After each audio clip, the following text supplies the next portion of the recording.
I'd like to give you a very warm welcome from Composites UK. I've been looking forward to this forum, which is a panel discussion. We've got some fantastic people here to talk about composites and the circular economy. But it is really encouraging to see the changes that are happening. And the people who I've asked to sit on the panel today represent some of those changes. I think the first point to make is that composites are inherently sustainable in the first place. They are making planes lighter. They are enabling longer and longer wind turbine blades. And the example on the right is Flettner rotors on shipping. So before we do anything else, composites are helping create a sustainable world through reducing energy and increasing the durability of structures. Engineers pioneered design for manufacture. OEMs, tier ones utilized this very quickly because it made them some money. It saved money, improved process efficiencies. But design for disassembly and design for recycling hasn't really taken off as of yet. And that's because the OEMs aren't there to see that profit realized. But I think as composites reach a kind of critical mass, whether that be through legislation or through just the sheer volume, we'll soon see the engineers pushing that forward into recycling.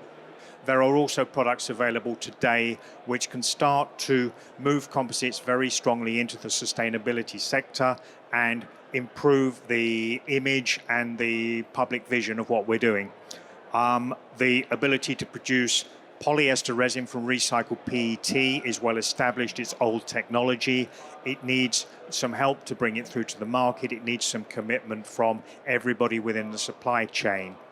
The use of bio-derived raw materials, again, is standard technology.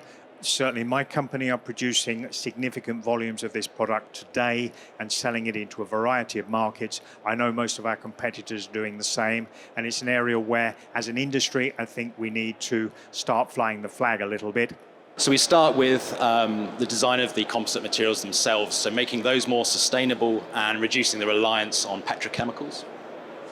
We then look at how we manufacture those in a sustainable way. So there's often complex supply chains, high energy use and things like that, so reducing our carbon footprint and energy use around waste around producing of those. Then supplying to end users or fabricators, so reducing waste, single-use plastics, consumables such as single-use vacuum bags, and processing consumables as well. And then the sustainability aspect around the fabricator themselves, so focusing on making chemical products that are as safe as possible to use, lowering the toxicity and the impact on the fabricators. And then the final one, I think, is the hardest challenge, and the reason we're having this discussion today is to really enable circularity as the end of life within composites, and in particular the challenge around thermoset composites end of life. And I think the obvious thought that we may initially think is around recycling, but I think there's some other avenues to explore as well. In addition to recycling, is reduction of waste, reuse, or extension of life as well, to minimize the amount that needs to be recycled or disposed of. For me personally, I think what the composites industry needs for a transition to a more circular economy is the radical transformation of two distinct but inherently linked systems.